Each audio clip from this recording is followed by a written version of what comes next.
Andrea Brillantes, may natanggap na alok mula sa GMA Network.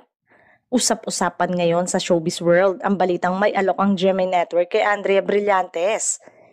Kilala bilang isa sa pinakabatang leading ladies ng ABS-CBN. Matagal ng kapamilya si Andrea at dito rin siya unang sumikat sa mga teleserye gaya ng Kadenang Ginto at Lyric and Beat.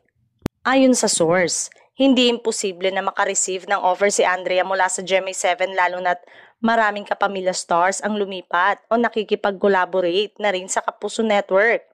Sa kasalukuyan, bukas na rin ang dalawang istasyon sa mga network collaboration kung saan nagkakaroon ng pagkakataon ng mga artista na makatrabaho sa labas ng kanilang home network. Kung sakaling tanggapin ni Andrea ang nasabing alok, magiging malaking hakbang ito sa kanyang karir.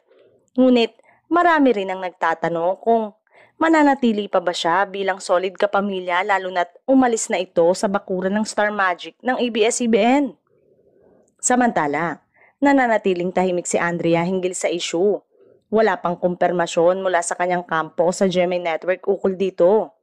Gayunpaman, excited ang fans na malaman kung anong direksyon ang tatahakin ng kanyang karir.